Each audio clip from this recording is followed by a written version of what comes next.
Pampai Jesu chu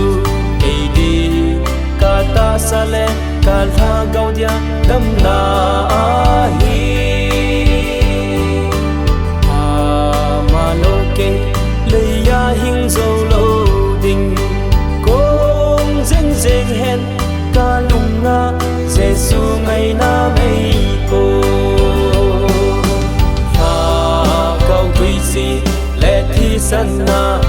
to sa kahi